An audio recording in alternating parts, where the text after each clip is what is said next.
Hello my dear friend, welcome to my YouTube channel Bareilly maths point में आपका स्वागत है। एक बार फिर आपके सामने लेकर आए हैं मैथ का अनसॉल्व पेपर 2023 का सेट नंबर 1 324 AX, यानी कि सेट नंबर 1 है। 2023 में आए हुए सेट जो होंगे, सेट नंबर 1 2 3 4 सभी सेट कराएंगे। तो इसका सेट नंबर 1 है जिसका पेपर कोड है 324 AX, यानी ये आपको कराएंगे। और जिसका पहला क्वेश्चन है बहुविकल्पीय प्रश्न, ऑब्जेक्टिव क्वेश्चन है, तो जिसको हम कराएंगे और आपको इसको करना है बहुत ही सावधानी से, बहुत ही अच्छे तरीके से, ताकि इनमें के ही क्वेश्चन आपको बोर्ड परीक्षा में रखे हुए मिलेंगे, इसलिए इनको करना अति आवश्यक है। तो देखिए, पहला प्रश्न है कि निम्नलिखित सभी खंडों को हल कीजिए। तो हर क्वेश्चन के आगे उसके खंड लिखे होते हैं कि उसमें कितने खंड करने हैं, कितने नहीं करने हैं, इसलिए क्वेश्चन पेपर को ध्यान से पढ़िए और जो क्वेश्चन आता हो पहले वही कर लीजिए, और क्योंकि जो नहीं आ रहा उसको बाद में कीजिए, टाइम वेस्ट नहीं करना है पेपर में बिल्कुल भी। तो पहला क्वेश्चन जैसा कि दिया है आपको कि अवकल समीकरण d2y अपॉन dx स्क्वायर बराबर y plus dy upon ds की घात कितनी है, 1/5 का घात होगा। यानी इस समीकरण में आपसे इन्होंने घात पूछी है, पहला सेट है, पहले सेट का पहला क्वेश्चन का ऑब्जेक्टिव प्रश्न है कि अवकल समीकरण d2y upon dx square is equal to y plus dy upon ds की पावर 1/5 का घात होगा। ये आपसे पूछा गया है। तो इसमें आपसे पूछा गया तो उसका ऑप्शन का कौन सा आंसर होगा।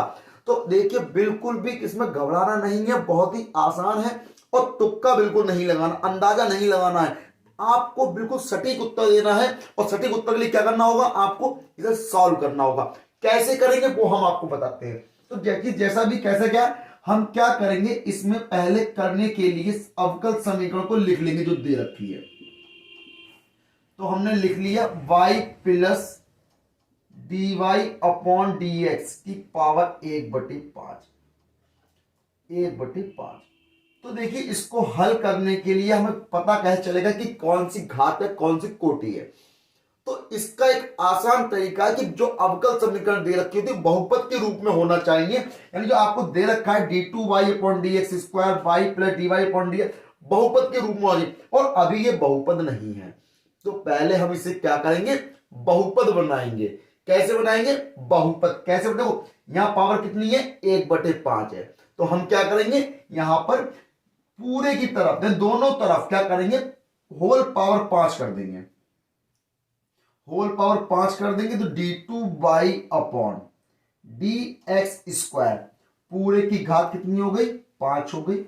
और जब यहां पे करेंगे तो y plus dy upon dx पूरे की घात कितनी है, 1/5, और यहां पर हमने क्या कर दिया, पूरे की घात 5 कर दिया। और जब घात के ऊपर घात लगी होती है तो घातों की गुणा होती है घातांक के नियमों से, ये हम बता चुके हैं। तो देखिए यहां कितना हो जाएगा, d2y अपॉन dx स्क्वायर दे रखा है, इसकी पावर कितनी है, 5 है। और जब पावर की पावर दी होती तो घातों की गुणा हो जाती है, तो 5 से 1/5 करोगे तो यहां कितना आ गया, y plus dy upon dx की पावर 1/5 गुणा 5, 5 से 5 कैंसिल हो गया, तो कितना आ जाएगा, यानी कि d2y अपॉन dx स्क्वायर की होल पावर 5 बराबर यहां कितना हो गया, y plus dy upon dx। तो अब देखिए, अब ये घात बहुपद में हो गया, बहुपद समीकरण कायम हो गई है, बहुपद में हो गई। तो बहुपद में हो गई तो यहां पे देखिए सबसे ज्यादा मैक्सिमम डिफरेंस कौन सा, ये रहा d2y upon dx square, double differentiation. तो अब इसकी अगर कोटि ज्ञात करना चाहते हैं तो कोटि कितनी हो जाएगी, 2, और घात पूछी है तो मैक्सिमम डिफरेंशियल की घात कितनी, यहां पे 5 दे रखी है, तो इसकी घात कितनी हो जाएगी, 5 हो जाएगी। यानी कि ऑप्शन नंबर सेकंड वाला बिल्कुल सही आंसर होगा। इसलिए इन क्वेश्चनों को आपको सॉल्व करके ही लगा देना है ना, अंदाजा बिल्कुल नहीं लगाना, वरना अगर गलत लग गया तो 1 नंबर चला जाएगा, और 1 नंबर की वैल्यू बहुत होती है ना। तो 1 नंबर की वैल्यू, जो 1 नंबर से फेल होता है उससे पूछो, इसलिए एक नंबर आपको बिल्कुल हासिल करना है, बिल्कुल मिस्टेक नहीं करनी है बिल्कुल भी, यानी 100 में से 100 नंबर लेके आने आपको मार्क्स अपने। तो देखिए हमने करा क्या, d2y अपॉन dx स्क्वायर है और y plus dy upon ds की पावर 1/5 है। तो हमने क्या करा, ये पावर 1/5 खत्म करने के लिए, क्योंकि बहुपद बनाना पड़ेगा हमें इसमें, तो हमने क्या करा, दोनों तरफ पावर 5 कर दिया। तो जब पावर 5 कर दोगे तो पावर की जो पावर होती है, तो पावर क्या होती है, गुणा होती है। तो देखिए 5 की 1/5 से गुणा कर दिया, 5 से 5 कैंसिल हो जाएगा और यहां कितना है, d2y अपॉन dx स्क्वायर की घात 5 हो गया, y plus dy upon dx। तो मैक्सिमम डिफरेंशियल कितना है, d2y अपॉन dx स्क्वायर, और पूरे की घात कितनी है, 5 है। तो कोटि कितनी हो जाएगी, मैक्सिमम डिफरेंशियल, यानी कि घात कितनी है, 2 है, तो कोटि कितनी हो गई, 2, और घात कितनी हो जाएगी, 5। तो इसका आंसर कौन सा हो जाएगा, आंसर इसका सेकंड वाला हो जाएगा, बिल्कुल सही आंसर होगा। क्वेश्चन नंबर अब इसका पहले का खा खंड है कि निम्नलिखित में से cos स्क्वायर x dx का मान क्या होगा। समाकलन कहा है आपसे, यानी समाकलन करना है, इंटीग्रेशन करना है cos स्क्वायर x का। तो cos स्क्वायर x का समाकलन करने के लिए आपको 4 ऑप्शन दे रखे हैं कि इसमें से कौन सा ऑप्शन सही होगा। तो यानी कि अब आप इसमें अंदाजा नहीं लगा सकते, क्योंकि जब तक आप इसको सॉल्व नहीं करेंगे तब तक आपको पता नहीं चलेगा कि इसमें से इसका आंसर क्या है। तो इसीलिए सारे ऑब्जेक्टिव प्रश्नों को आपको क्या करना है, सॉल्व करना है, यानी कि जो सॉल्व करने लायक है, यानी जिसका इंटीग्रेशन करना है, किसी का डिफरेंशियल करना है, तो इसलिए सभी क्वेश्चनों को सॉल्व जरूर करें। तो आपसे कहा गया है cos स्क्वायर x का समाकलन कितना होगा। तो हम क्या कर लेते हैं, इसका समाकलन करने के लिए हम इसको सॉल्व कर लेंगे। हमने मान लिया cos स्क्वायर x dx है, इसको समाकलन करना है i इजिकल टू मान लो चाहो तो cos स्क्वायर x का डायरेक्ट समाकलन नहीं होता। क्या क्या मतलब कि cos स्क्वायर x का कोई डायरेक्ट फॉर्मूला होता नहीं है, क्योंकि फॉर्मूला सिर्फ आपको किसका पता है, cos x का पता है। तो cos x का पता है, तो ये तो cos स्क्वायर x है, तो इसे हम cos x बनाएंगे। कैसे बनाएंगे, तो आपको याद होगा क्या, cos 2x का फॉर्मूला होता है 2 cos स्क्वायर x माइनस का 1, याद आया। तो cos 2x is equal to होता है 2 cos स्क्वायर थीटा माइनस 1, ये 2 cos square x minus 1, minus 1 को इस साइड ले आओ तो कितना हो जाएगा, 2 cos square x is equal to 1 plus cos 2x, 2 को अपॉन में ले जाओ तो cos square x is equal to कितना हो जाएगा, 1 प्लस cos 2x अपॉन 2, यानी cos स्क्वायर x की जगह हम क्या लिख सकते हैं, 1 प्लस cos 2x अपॉन 2। तो लगा दो भाई। तो हमने क्या करा, इस cos स्क्वायर x की जगह पे 1 plus cos 2x upon 2 dx आपका ये आ गया। 1 अपॉन 2 को बाहर ले लेंगे, क्या बचा, इंटीग्रेशन 1 प्लस cos 2x और dx। तो दोनों का इंटीग्रेशन अलग अलग कर दो, है ना। तो अलग अलग कर देंगे तो 1 अपॉन 2 ये हो गया, integration 1 into dx plus integration cos 2x into dx। तो देखें 1 अपॉन 2, 1 का कितना हो जाएगा x प्लस cos 2x, यानी cos से कितना होता है sin x, तो cos x का हो गया sin 2x, और 2x से क्या करेंगे, दोबारा करेंगे, उसका डिफरेंशियल हो गया, यानी कि उससे भाग कर देंगे।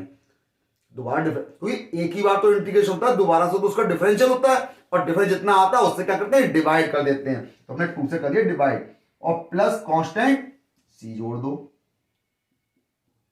इस 1 अपॉन 2 को अंदर भेज दो, कितना हो जाएगा, x बटे 2 प्लस 2 दूनी 4, यानी 1/4 sign 2x plus constant c। तो ये क्या हो गया, इसका आंसर हो गया, यानी x बटे 2 1/4 साइन 2x प्लस c। तो भैया ये तो पहला वाला ऑप्शन है ना। तो क्या हो गया, यानी कि cos स्क्वायर x का जो समाकलन करेंगे तो x बटे 2 plus 1/4 sign 2x plus c आएगा। तो ये क्या हो गया, इस तरीके से आपको पूरा सॉल्व करना होगा तो पता चलेगा क्या आंसर आएगा। और फार्मूला आपको याद होने चाहिए इसीलिए सारे फार्मूले याद कर लो, बहुत ही काम आएंगे, क्योंकि समाकलन में ट्रिग्नोमेट्री के बहुत ज्यादा फार्मूले यूज होते हैं, तो इसलिए आपको फार्मूले याद होने चाहिए। तो यानी कि इस क्वेश्चन का ऑप्शन नंबर फर्स्ट क्या है, बिल्कुल सही आंसर है। देखिए क्वेश्चन नंबर इसका गा खंड है, सदिशों 2i प्लस जे प्लस 3k और 3i माइनस 2j प्लस के बीच का कोण होगा, यानी सदिश देगा 2i कैप प्लस जे कैप प्लस 3k कैप और 3i cap minus 2j cap plus k cap के बीच का कोण निकालना है, यानी एंगल निकालना है, थीटा निकालना है आपको। तो देखो इसको निकालने का जो रूल है, तो उसके लिए आपको क्या करना पड़ेगा, क्वेश्चन को सॉल्व करना पड़ेगा, बिना सॉल्व करे आप नहीं कर पाएंगे। तो डायरेक्ट आप अंदाजा लगा देंगे और अंदाजा क्या होता है, कभी कभी गलत चला जाता है, जिसकी वजह से आपका 1 नंबर का नुकसान हो जाएगा। इसलिए उस नुकसान की भरपाई जरूर करनी है, आपको नुकसान नहीं होने देना है। क्यों नहीं होने देना, क्योंकि हम आपको करा रहे हैं, सॉल्व करा रहे हैं। तो देखिए कैसे करेंगे इसको, हम आपको 2 सदिश दिए हुए हैं, एक ये दिया है, एक ये दिया है, तो हम एक को ए वेक्टर मान लेते हैं। ए वेक्टर मान लिया हमने, कितना है 2i कैप प्लस जे कैप प्लस 3k कैप, और दूसरा हमने मान लिया बी वेक्टर, यानी कि 3i cap minus 2j cap plus का k कैप। तो ए वेक्टर ये हो गया, बी वेक्टर ये हो गया, हम क्या करेंगे दोनों का निकाल लेंगे मापांक। तो यानी कि ए वेक्टर का मॉड कैसे निकालते हैं, अंडर रूट आई का गुणांक का वर्ग कर दो प्लस जे के गुणांक का वर्ग कर दो प्लस के गुणांक का वर्ग कर दो। 2 का वर्ग किया 4, 1 का वर्ग करा 1, 3 का वर्ग करा 9, 9 और 4 13 और 1 कितने हो गए 14 हो गए। ठीक, सेम कंडीशन बी वेक्टर की निकाल लो, तो अंडर रूट आई के गुणांक का वर्ग प्लस माइनस 2 का वर्ग प्लस 1 का वर्ग, तो 3 का वर्ग कितना हो जाएगा 9, 2 का वर्ग 4, 1 का वर्ग 1, यानी कि ये भी कितना हो गया अंडर रूट 14। ए वेक्टर और बी वेक्टर दोनों के मान निकाल लिए। अब क्या करेंगे, दोनों का निकालेंगे डॉट प्रोडक्ट, यानी ए vector dot B vector.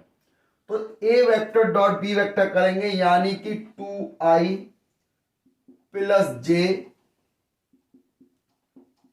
Plus 3k की डॉट प्रोडक्ट करेंगे, 3i माइनस 2j प्लस के। तो क्या करेंगे, आई की आई से हो गई 1, यानी कि 2 इंटू 3 प्लस माइनस माइनस हो जाएगा 1 इंटू 2 प्लस प्लस प्लस हो गया 3 इंटू 1, तो 2 3 जा 6 हो गया, माइनस के 2 हो गए प्लस का 3 हो गया, यानी कि 9 माइनस 2 इज इक्वल टू 7। ये क्या है, A vector dot B vector. तो हमें तो थीटा निकालना है, तो फॉर्मूला होता है A vector dot B vector is equal to A vector mod B vector mod cos theta के। तो A vector dot B vector की वैल्यू कितनी है 7, मॉड ए वेक्टर की वैल्यू कितनी है अंडर रूट 14, इसकी वैल्यू कितनी है अंडर रूट 14, कॉस थीटा ये है। तो भाई 14 रूट में है, तो रूट से रूट कैंसिल हो गया, कितना रह गया 14, कॉस थीटा ये है, इसको इधर ले आओ, यानी कि कॉस थीटा बराबर 7/14 हो गए। 7 से भाग करो, 7 दूनी 14, तो 7 दूनी 14 हो गया। अब देखें तो कॉस थीटा बराबर कितना हो गया 1/2, और कॉस में 1/2 मान किसका होता है भाई 60 का होता है, तो यानी कि कॉस थीटा बराबर कॉस 60 डिग्री, कॉस से कॉस निगलेक्ट हो जाएगा, यानी थीटा बराबर कितना आ गया 60 डिग्री। तो यानी यही तो निकालना है एंगल आपको, तो ये एंगल कितना आ गया, ये एंगल आ गया 60, यानी कि ऑप्शन नंबर इसका सेकंड वाला बिल्कुल सही आंसर है ना। तो देखिए करने का तरीका क्या था कि आपसे कहा था सदिशों और ये के बीच का कोण ज्ञात करना है। तो कोण निकालने का लिए पहले आपको क्या करोगे, इसको ए वेक्टर मान लो, इसको बी वेक्टर मान लो। तो ए वेक्टर ये रहा, बी वेक्टर ये रहा, तो ए का मापांक निकाल लो, बी का मापांक निकाल लो और दोनों का डॉट प्रोडक्ट निकाल लो। जब डॉट प्रोडक्ट निकालोगे तो कितना आ गया, 7 आ गया। और फार्मूला ये याद होना चाहिए, A vector dot B vector is equal to mod A vector mod B vector cos theta. तो मॉड ए वेक्टर की वैल्यू 14 अंडर रूट में, इसकी अंडर 14, कॉस थीटा ये है, इसकी वैल्यू 7। सॉल्व करोगे थीटा इज इक्वल टू क्या आ जाएगा, 60 डिग्री। ये इसका ऑप्शन नंबर सेकंड हो गया, बिल्कुल सही आंसर। घा खंड है, आपको दिया है यदि दो परिमित समुच्चयों ए तथा बी में अवयव क्रमशः n तथा n है, यानी कि परिमित समुच्चय में ए में n तथा बी में n अवयव है, तो ए से बी में कुल कितने संबंध बनेंगे, यानी कि आपसे क्या उन संबंधों की संख्या क्या होगी जिसमें समुच्चय ए परिमित समुच्चय मतलब फाइनाइट सेट, यानी कि जिसकी अवयवों की संख्या निश्चित है। यानी मान लिया गया, दिया गया है आपको कि परिमित समुच्चय ए में कितने अवयव है, m है, बी में कितने अवयव है, n है। तो ए और बी में जो कुल संबंध बनेंगे तो उसमें संबंधों की संख्या क्या होगी, तो उसमें जो संबंधों की संख्या होगी 2 की घात m इंटू n के रूप में होगी। यानी कि परिमित समुच्चय ए और परिमित समुच्चय बी के अवयवों की संख्याओं का गुणनफल जो होगा 2 की घात के रूप में, तो वो क्या कहलाएगा आपका, इसकी संबंधों की संख्या होगी। यानी आपसे कहा जाए संबंधों की संख्या निकालनी है, तो कोई सेट एक मैंने मान लिया उसके अंदर 4 अवयव है और दूसरे सेट के अंदर मैंने मान लिया उसमें भी 4 अवयव है, तो क्या होगा, उसके संबंधों की संख्या क्या हो जाएगी, 2 की घात 16 हो जाएगी। इस प्रकार से आप क्या करोगे, उसके संबंधों की संख्या निकालोगे। तो कैसे निकालोगे, यानी 2 की घात m इंटू n हो जाएगी। ऑप्शन नंबर इसका सेकंड क्या होगा, बिल्कुल सही आंसर।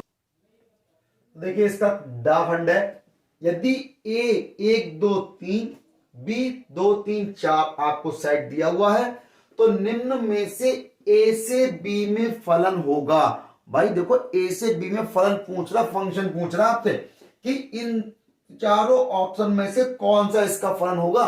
तो देखो इसमें एक चीज ध्यान दो, अगर वो आपसे कह रहा है a से b की बात कर रहा है, यानी कि x, y, तो इसमें x किसको रिप्रेजेंट करेगा, a को, और y किसको रिप्रेजेंट करेगा, b को। तो यानी जो x, y होगा तो उसमें क्या होगा, x a को रिप्रेजेंट करेगा, b जो है y जो है b को रिप्रेजेंट करेगा।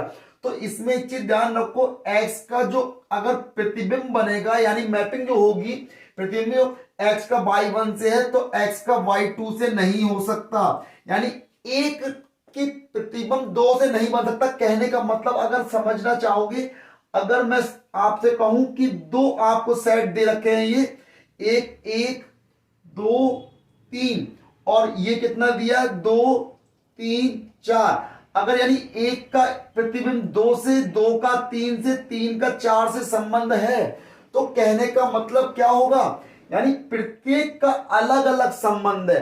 तो कहने का मतलब यह है, जैसे एक का संबंध किससे हो गया, 2 से हो गया, तो दोबारा से एक का संबंध 3 से नहीं होगा, तो ये क्या हो जाएगा, इसलिए ये वाला ऑप्शन इसका नहीं होगा, रिजेक्ट हो जाएगा। क्यों होगा रिजेक्ट, उसका रीजन है क्योंकि एक प्रतिबिंब जो है, इसका प्रतिबिंब एक से तो बनेगा ना, इसका प्रतिबिंब इससे बनना, यानी कि इसका संबंध इससे है। जब एक का संबंध 2 से है तो एक का संबंध 3 से कैसे हो सकता है, 2 बार नहीं हो सकता। इसीलिए एक का संबंध 2 से दिया है तो एक का संबंध 3 से दोबारा नहीं होगा, इसलिए ये वाला आपका ऑप्शन कैंसिल हो जाएगा, नहीं बनेगा।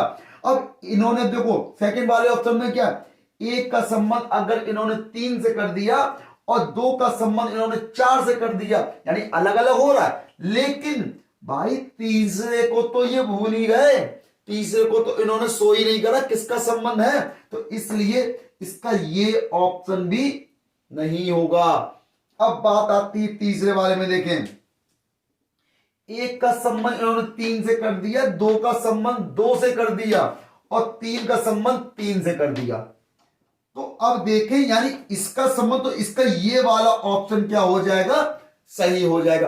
यानी प्रत्येक का संबंध अलग अलग से हो रहा है, ठीक। और यहां पर देखें सेम कंडीशन, एक का संबंध 2 से हो रहा है, फिर 2 का 3 से हो रहा है, ठीक है, 3 का 2 से हो रहा है, 3 का 2 से हो गया, लेकिन 3 का फिर से 4 से हो रहा है, यानी भाई 2 से तो नहीं हो सकता ना इसका, तो इसलिए ये वाला ऑप्शन भी नहीं होगा।